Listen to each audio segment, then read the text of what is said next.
कि वो किसी के निर्भर है, सरकार उसकी माता है, सरकार हम उसको वो जेब खर्च तक कभी देंगे। नए साल में हिमाचल सरकार ने अनाथ आश्रमों सहित अन्य संस्थानों में रह रहे निराश्रित बच्चों के लिए 101 करोड़ रुपए के मुख्यमंत्री सुखाश्रय कोष की स्थापना की है।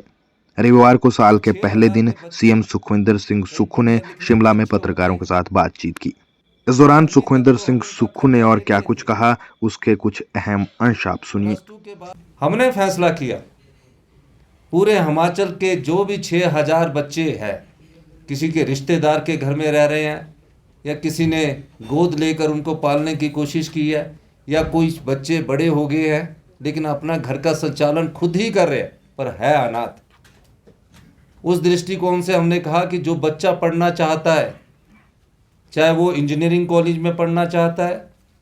चाहे वो मेडिकल कॉलेज में पढ़ना चाहता है, चाहे वो पॉलिटेक्निकल कॉलेज में पढ़ना चाहता है, चाहे आईआईटी में निकल जाता है, आईआईएम में निकल जाता है,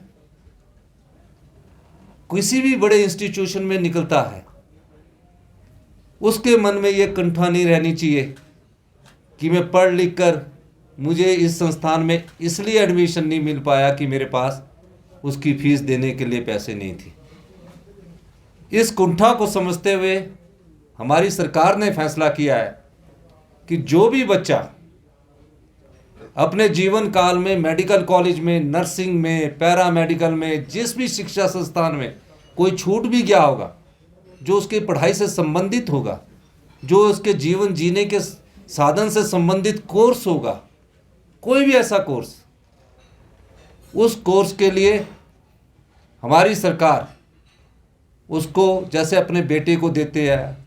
अपने बेटे को हम बोलते हैं कि अच्छी पढ़ाई करनी है, अपनी बेटी को बोलते हैं कि उसको ट्यूशन भी लगानी है, ये सारी व्यवस्था जो एक परिवार में एक बेटे को हम जिस रूप में देते हैं, हमारे विधायक, हमारे जो मुकेश अग्निहोत्री जी, हम जो लोग बेटी, हम जो अपनी बेटी को देते हैं, किसी प्रकार की किसी भी सुविधा से उसको वंचित नहीं किया जाएगा। यानी कि उसे जेब खर्च के लिए भी वैसे ही पैसे मिलेंगे जैसे वो अपने को चाहते हैं।